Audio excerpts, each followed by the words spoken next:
Greetings for all the teachers here and to our fellow student of Pasita Complex Senior High School. And what we're going to discuss today is our prepared concept paper entitled Experiences of COVID-19 Survivors from PCSHS during the Omicron surge in January 2022.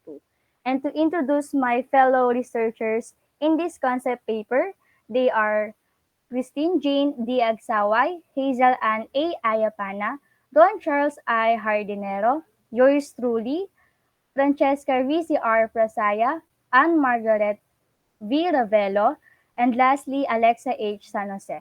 And we are the Group 8 of 11 Banatao in Practical Research. We are now going to research gaps of this concept paper. So let us proceed. Research gaps. Omicron is another variant of COVID-19, and on January 15, the DOH or Department of Health confirmed the local spread of Omicron variant in the Philippines. Many Filipinos have experienced the Omicron variant.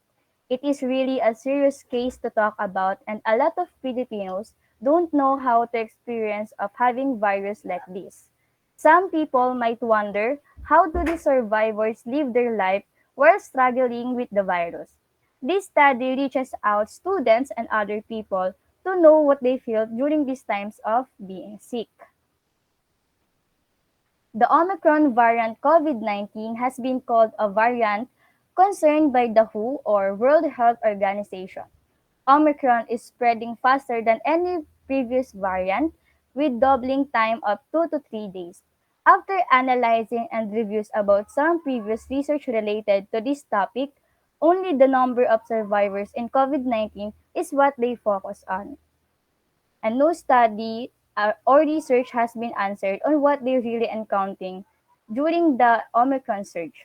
This research study aims to gather information of some experiences of COVID-19 survivors, especially in PCSHS during Omicron surge, and include other information to fill the gap related on this topic. And to the objectives of this research paper, may I call Mr. Hardinero. Wait lang, Rabulan. Mali ka, ate. Kasi may kasunod pa yan na ano. Okay. Wala sa ito ba? Ayun. May kasunod pa siya. Sorry, akin. Wait lang. Siguro doon na lang ako Sige, straight sa ano, umpisa ng research gap. Okay lang ba kung ikakrop na lang? sige, ikakat ko na lang. Pala, Sige lang, i-ano mo na lang, i-go ka na lang din. sorry, Ulit. akin. Okay, so, research gaps. Omicron is another variant of COVID-19. On January 15, DOH or Department of Health confirmed the local spread of Omicron variant in the Philippines. Many Filipinos have experienced the Omicron variant. It is really a serious case to talk about, and a lot of Filipinos don't know the experience of having a virus like this. Some people might wonder, how do these survivors live their life while struggling with the virus? This study reaches out students and other people to know what they felt during these times of being sick.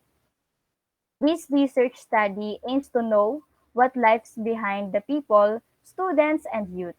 How do they conquer being alone in quarantine facilities?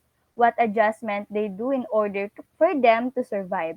What motivation they do to fight this battle? This may help you to unlock your curiosity in mind. Also, this research study aims to fill your mind with information with more than a two heads being combined. The Omicron variant of COVID-19 has been called a variant concerned by WHO or World Health Organization. Omicron is spreading faster than any previous variant with doubling time of 2 to 3 days. After analyzing and reviews about some previous research related to this topic, only the numbers of survivors in COVID-19 is what they focus at, and no study or research has been answered on what they really encountering during this Omicron surge. This research study aims to gather information of some experiences of COVID-19 survivors, especially in PCSHS, during Omicron surge, and include other informations to fill the gap related on this topic. That's all in research gaps. Let us proceed now in our objectives of our concept paper. Proceed. Thank you so much, Mr. Abulan, and for the research gap and for the objective one. This research is to stay informed the locals about the fake news about COVID-19. People that tend to be informed felt more resilient and felt better able to handle the virus. It may also lower levels of stress, anxiety, and depression in people nowadays.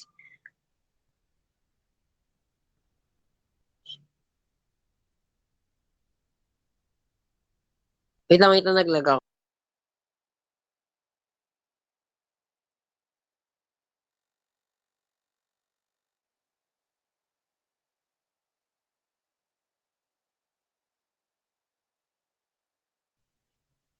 In our community, we all play a crucial role by washing our hands, wearing our face masks, and taking vitamins. We can lessen the chance of spreading this infection. It's not just for ourselves, but also those around us. By following this routine every day, we can gradually eliminate the viruses. Next. For the second objective, this research aims to collect the data about the experiences of a COVID-19 variant survivor to inform the readers about how and what to do when you have COVID-19 and list the symptoms that you might have when you get the Omicron variant. We would like to know and list all the experiences of a COVID-19 Omicron variant survivor, hence that we could share the data that we recorded to those who will read our concept paper. Next. And for the last objective, COVID-19 vaccination is a safer, more reliable way to build protection. This objective is to encourage people to become vaccinated to COVID-19. COVID-19 infection can lead to serious disease or death. We have no way of knowing who will develop a mild or severe sickness. Antibodies in vaccines help to strengthen our immune system. Those who do not have protection or immunizations are at risk of contracting COVID-19, which can have catastrophic implications. Furthermore, the World Health Organization or WHO promotes vaccination as the best COVID-19 protection. Thank you.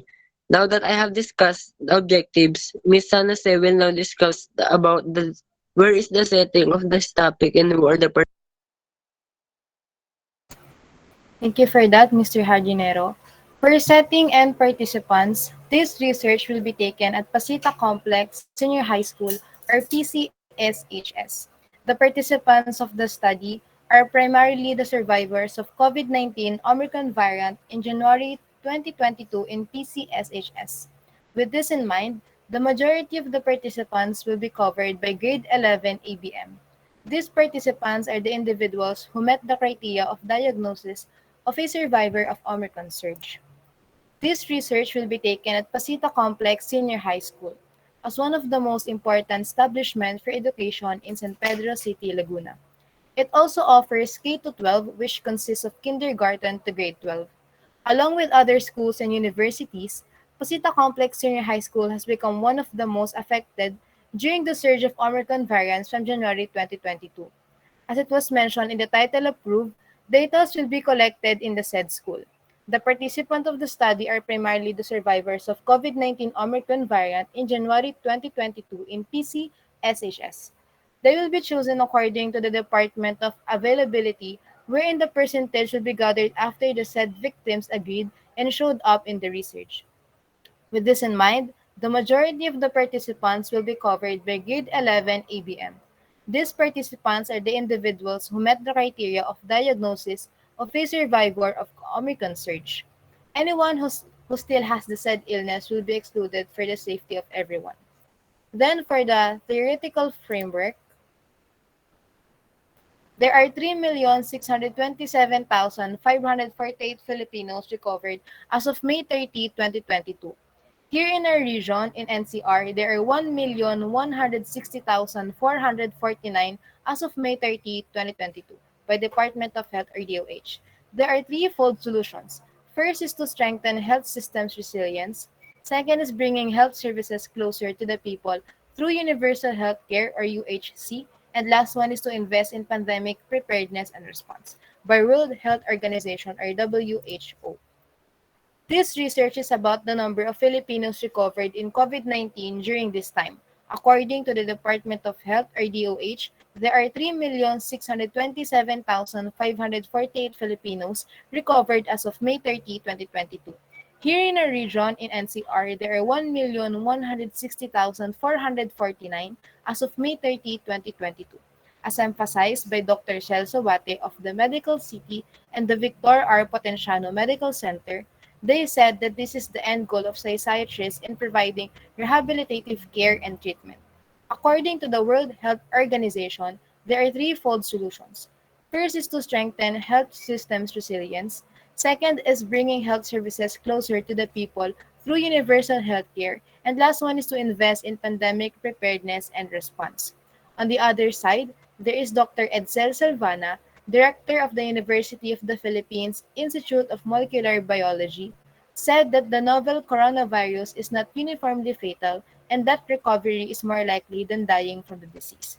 And lastly, Ms. Agsaway will continue the last two theoretical framework.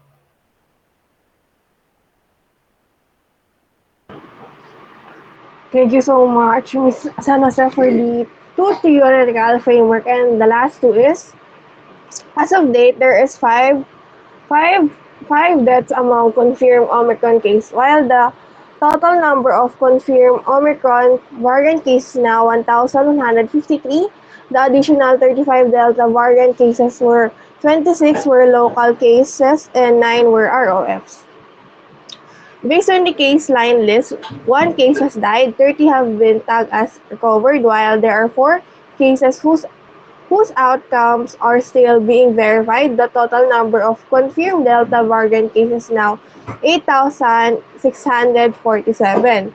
Then for the last theoretical framework, the Department of Health, the University of the Philippines, Philippine Genome Center, UP, PGC, and the University of the Philippines, National Institute of Health, or UPNIH, reported data of the 677 sample sequence, 618 Omicron variant cases and 35 Delta variant cases were detected in the latest batch of the whole genome sequencing.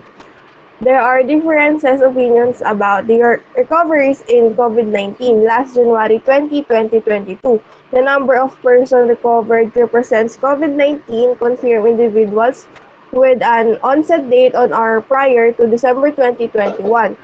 During the Omicron wave in January 2022, we saw a massive surge of COVID-19 cases.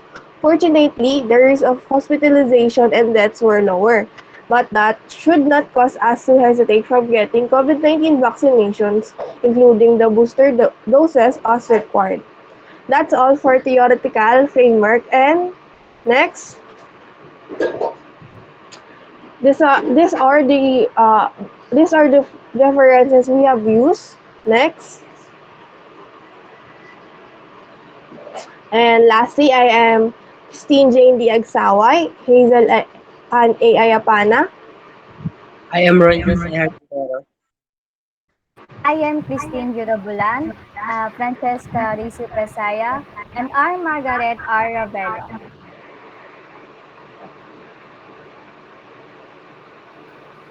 And I am Alexong Salazar. Next.